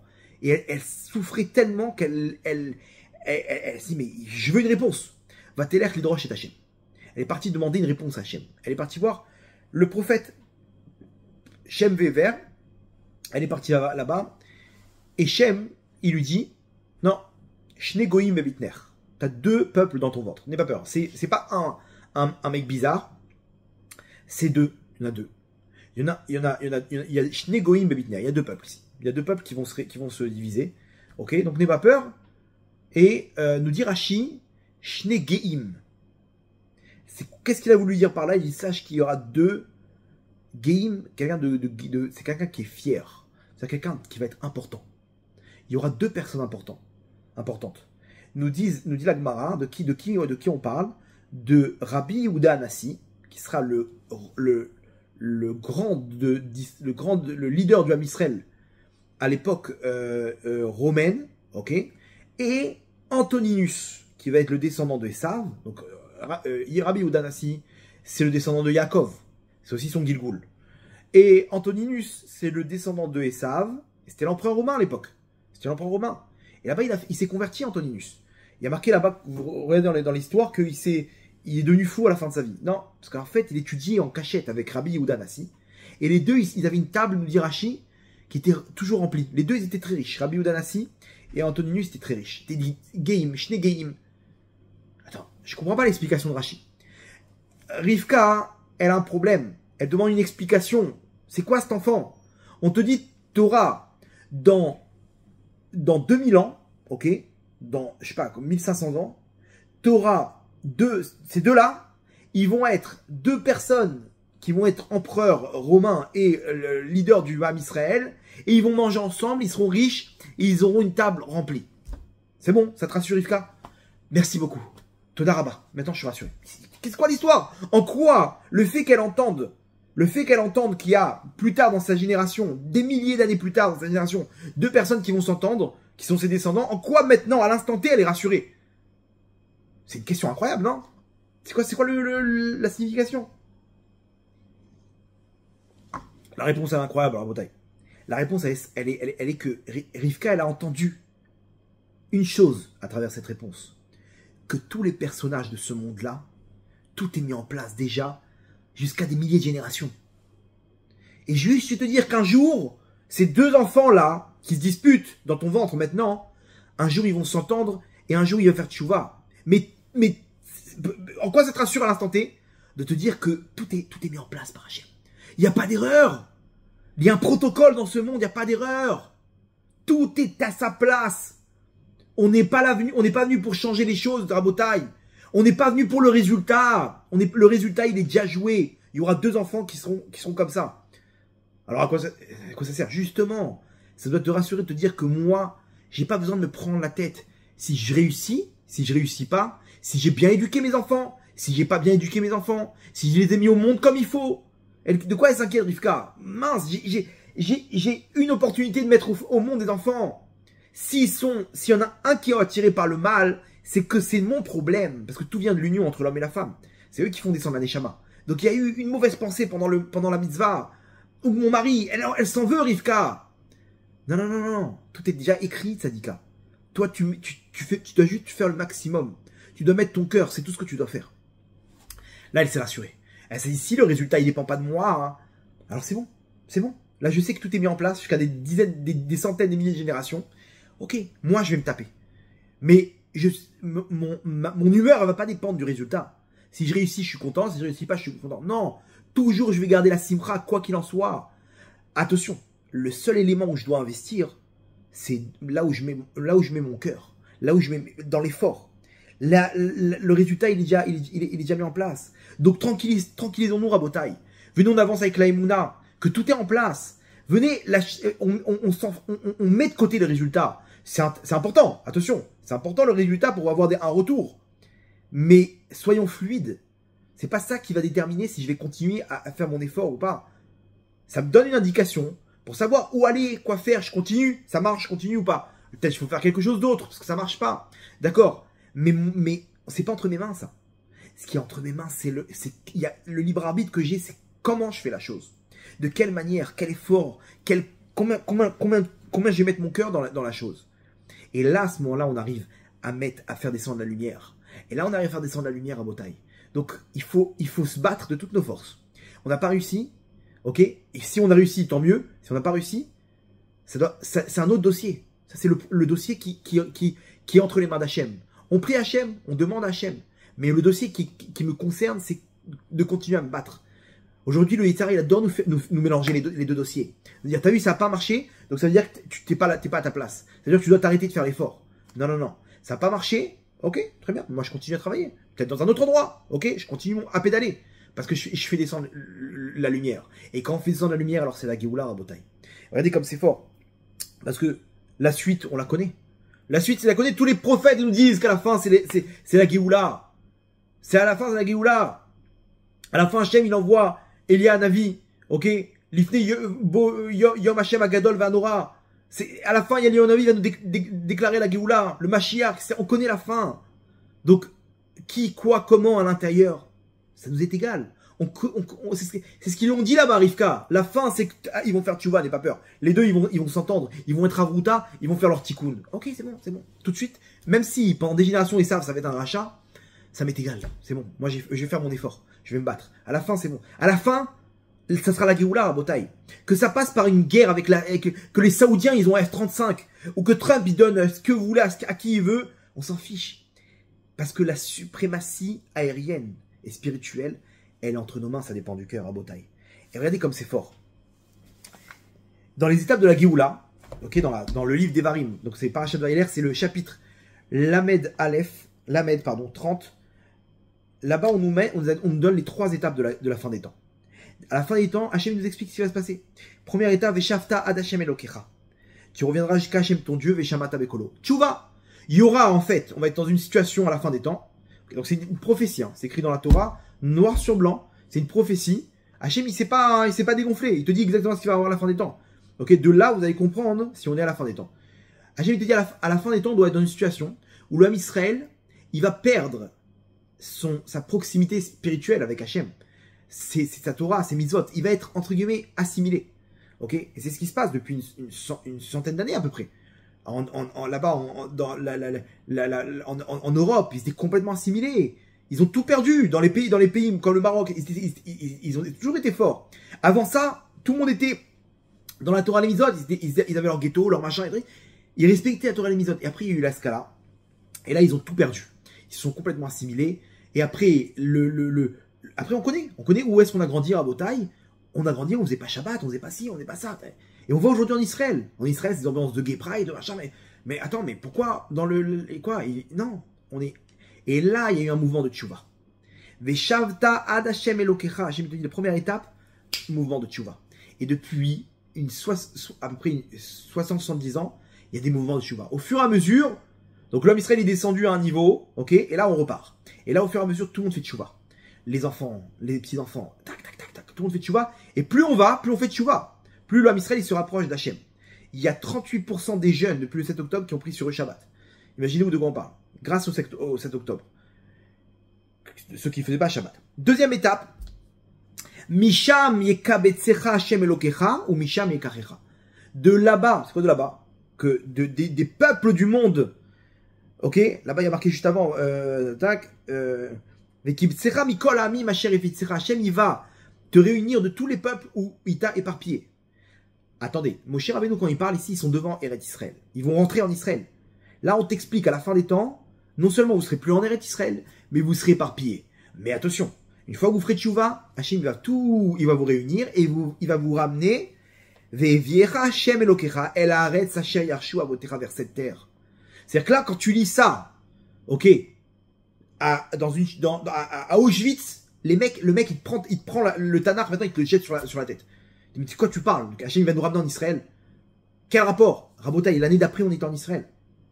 L'année d'après, on était en Israël. Ok, deux ans après. On était en Israël. Comment on a fait? C'est écrit. Et la troisième étape, Rabotaï, c'est l'objet du cours de ce soir. Umal Hashem Elokecha et levavecha. Et Hashem, il va circoncire ton cœur. Ve'et levav zarecha. Notre cœur, il est fermé, Rabotaï. On est dans une génération où le Yetzirah, il nous a fermé le cœur. On n'est que dans la forme, on n'est plus dans le fond. Hachem, il va te circoncire le cœur. Il va t'enlever cette... D'un coup, on va sentir toute la lumière arriver. Notre cœur, il est bouché, Rabotaï. Ça, c'est la troisième étape. Et c'est ça ce qu'on attend de nous. Ce qu'Hachem, il attend de nous. Hachem, il attend qu'on arrive à circoncire notre cœur. Ça dépend de nous. C'est à nous d'y mettre notre cœur, de mettre les choses. Parce que c'est ça ce qu'Hachem, il attend. Rachamana, Liba, Bae, Hachem, il veut le cœur. Il veut la Géoula, mais cette Géoula, Hachem, il la veut avec notre cœur. Il veut pas des robots. Hachem, en un instant. Ok? Il peut faire un scénario où, troisième guerre mondiale, tout le monde en Israël, tout le monde contre Israël, tac, tac, tac, d'un coup, tout le monde fait tchouva. N'ayez pas peur. Hachem, il peut trouver le scénario pour qu'on fasse tous tchouva. Mais ça fait de nous des robots. Hachem, il veut pas des robots. Hachem, il est prêt à repousser encore et encore la date de la Géoula jusqu'à qu'il y a un qui va rajouter une pointe de cœur dans tout ça, parce que c'est ça ce qu'Hachem, il veut. Vous entendez? Ça vaut de l'or, ce cours à Botaï. On te dit exactement ce qu'Hachem, il veut. Donc, venez, on lui donne la valeur de tous. Venez, on donne une valeur à tous nos actes. Plutôt que de continuer à faire ce que le Yetzirah nous propose dans le monde matériel, à l'utiliser pour Hachem. À l'utiliser le côté superficiel, le côté truc. Qu'est-ce qu'Hachem, il veut? Je vais me battre, je vais rajouter encore un petit peu, mais au moins je suis honnête avec Hachem. Je sais que je suis dans le mauvais, je sais que je suis dans le mal, alors c'est pas grave. Je vais faire un moment dans la semaine, où je suis face à Hachem, où je suis émette avec Hachem, je vais m'habiller de Sanoa, je vais faire attention, assis, à ça, attaque, Shabbat, un moment, au moins de mettre le cœur, d'investir, de commencer à investir, et là c'est la troisième étape de la Géoula. Et donc c'est de là que la Géoula elle vient à Botaï. C'est de là que nos prières elles sont acceptées, c'est là qu'on est à Kol Yaakov. Et c'est là qu'on a toute notre suprématie spirituelle. On va finir avec une petite histoire à Botaï.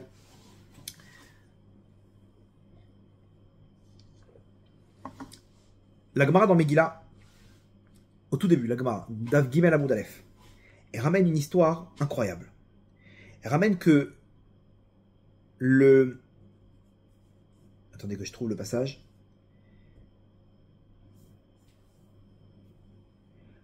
Yonatan ben Uziel, c'est un grand Tana. Yonatan ben Uziel, on nous raconte que quand il étudiait la Torah, il y avait une colonne de feu au-dessus de lui.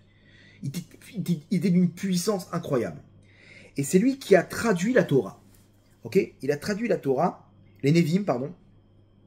Et donc, Unkelos, lui, il a traduit la Torah en araméen. Et les Nevim, ils ont été traduits par Yonatan ben Uziel. Ok? Il a dit ça au nom de ce qu'il a reçu de Haggai, Sraria et Malachi, qui étaient donc les prophètes. Ça se transmettait, l'explication, elle se transmettait de Rav en élève. Et lui, il a mis ça, il a transmis directement, il a mis ça sur un livre, quoi. Et écoutez bien ce qui s'est passé. Nizdazea Eret Israël, Arba Meot Parsa, Arba Meot Parsa. Tremblement de terre. Il a tout mis à l'écrit, et il a mis ça en imprimerie. Et là, séisme. Ah, la terre d'Israël, elle tremble. Yatzta Bat Kol, il y a une voix céleste qui a déclaré, Vamra, Mi-Ouzé chez Gila Sitra et les Bnei Adam. Qui est celui qui a dévoilé mes secrets aux hommes? Hachem, il n'est pas content. Parce que, attendez, en quoi c'est des secrets? La Torah, il faut comprendre une chose. On ne peut pas la traduire. Quand tu la traduis, tu la matérialises. Dans le même mot, ok, t'as Netzach, ça veut dire éternel. Netzach, ça veut dire aussi gagner. Ok, Nitzruni Bana, ils m'ont éternisé mes enfants. Ou non, Nitzruni Bana, ils m'ont vaincu.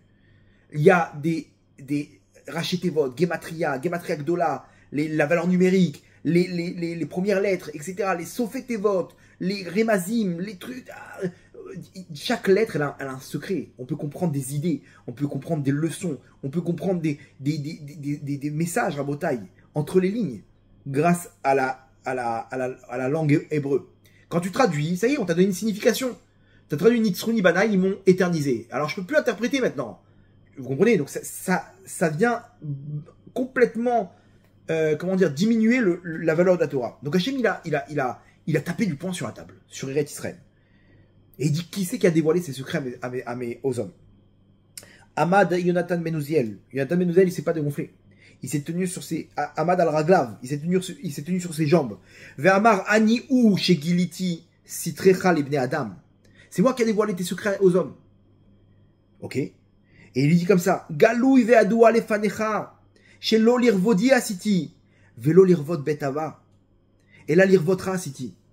Il dit, sache que tu sais très bien, Hachem, dans mon cœur, que tout ce que j'ai fait, j'ai pas fait pour mes honneurs. Je l'ai pas fait pour mon nom et le nom de mon père, de ma famille. Je l'ai fait pour ton kavod à toi, pour tes honneurs, pour ta Torah, pour toi, Hachem, je l'ai fait. Qu'est-ce qu'il veut dire, Yonatan Menouziel? Menouziel, il vient de dire, Hachem, j'ai pas mis des paillettes là. J'ai pas fait une vidéo Christophe de Chavannes. J'ai mis le fond. J'ai fait ça pour toi, pour approcher tes enfants. Pour la Shrina Akdosha, pour le Ham Israël, pour toi, Hachem. Et là, l'Irvotra City. Et là, il explique aussi une autre chose. Vous avez vu, il dit, j'ai pas fait ça pour mes honneurs. Je te dis, Hachem, ma volonté, elle était pour toi. Chez Lo Yirbu Marloket Be Israël. Il donne la signification. Il dit, est-ce que je voulais faire là-bas mon objectif, en dehors qui était l'objectif de faire ça pour Hachem, c'est qu'il n'y ait pas de discussion dans l'Am Israël. Ils se disputent maintenant pour connaître comment dire, il y a des marlocotes. Il y a des disputes entre eux pour savoir comment comprendre la Torah.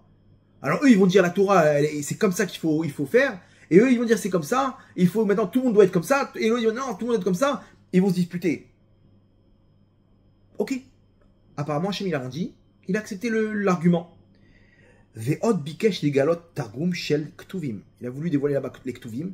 Là-bas, il y a Daniel. Dans Daniel, il y a une prophétie sur ce qui va se passer à la fin des temps. Et de là, il donne la date de la fin des temps. La date butoir. Chaque jour, il peut arriver le Mashiach. Mais il y a une date où, quoi qu'il en soit, si on mérite ou on ne mérite pas, elle va venir. Ok? Si on mérite, elle peut venir à n'importe quel moment. Il a voulu traduire. Yatztabat kol v'amralo daïr. Non. Pas ça. Arrête-toi là. La Gemara dit Maïtama, Mishum deidve ketz Mashiach. Parce que là-bas, il y a la date de la venue du Mashiach. Donc ça, ce secret-là, il pouvait pas dévoiler. Rabotai, l'histoire, elle est incroyable. Parce que lui, il a voulu montrer. Yonatan Menouziel, il a voulu montrer Hachem, il y a des marloquettes, on est obligé de traduire la Torah. On est obligé de traduire la Torah, ils sont en train de se disputer pour. Ok, donc Hachem, il a dit, ça c'est Galou Ivadoua, Lefanecha, tu sais très bien ce qu'il y a dans mon cœur. J'ai pas fait tout ça pour les paillettes, je l'ai fait pour toi, Hachem. J'ai mis le fond, j'ai pas mis la forme. Je l'ai fait pour toi, c'est moi, je prends la responsabilité. Ok, maintenant, 2 secondes, je pose la question. Si c'est dévoilé devant Hachem, pourquoi Hachem s'est énervé? Hachem, il sait très bien pourquoi il a fait ça.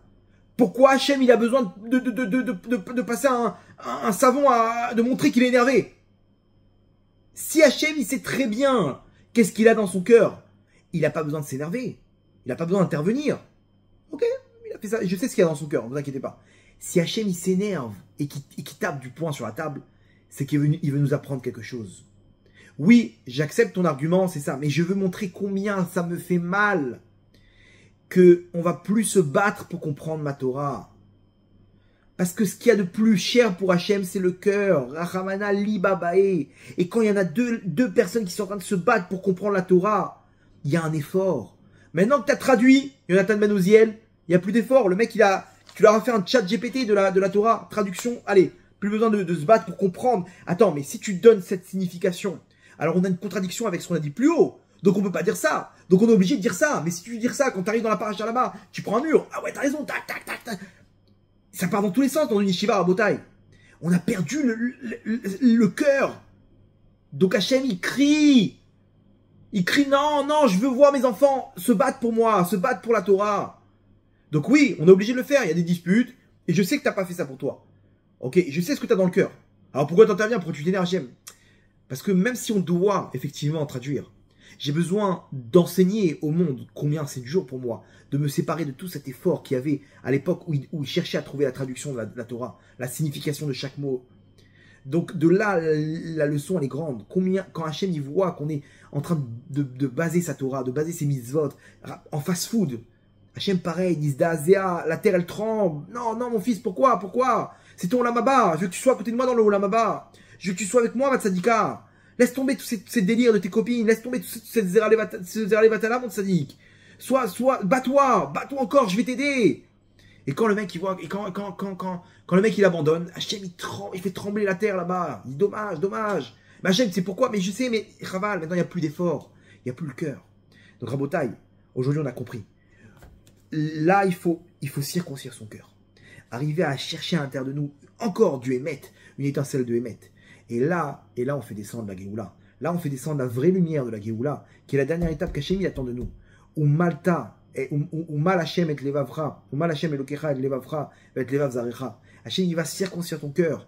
Alors venez, on monte l'effort. Venez, on investit. Venez, on prend quelque chose qu'on aime et on se bat. Et on continue à se battre. On continue à mettre le cœur. Même si on tombe, même si on est une savate, on vaut pas plus qu'une savate. Pourquoi? Parce que c'est quand tu mets ton cœur que tu es au-dessus de tous les tzaddik, tous ceux que tu vois là qui font des résultats. Le mec, il est né religieux, ok, dans la Torah, les mitzvot, peut-être qu'il vaut rien. Pourquoi? Parce qu'il fait pas d'effort. Il est né dedans, et l'autre il se bat, il tombe. Ça, c'est de la valeur pour Hachem, c'est ça ce qu'Hachem il veut. Donc n'écoute pas cette petite voix qui te dit allez, laisse tomber, tu vaux rien. Parce qu'on n'est pas dans le résultat, on n'est pas dans la valeur. Lui, il se réveille tranquille, le blond, il est dans les mitzvot, il y a le blond, c'est dans les mitzvot. Le mec il vient, il fait tac, et nous on est en train de bûcher là, on est en train de ramer. Bah oui, mais lui, ça vaut rien. Il n'y a pas de valeur, tout est facile. Toi, tu te bats, c'est là que ça marche. Donc, continuons à Botaï, continuons à se battre pour faire descendre cette lumière, la lumière de la Géoula. Amen, Amen.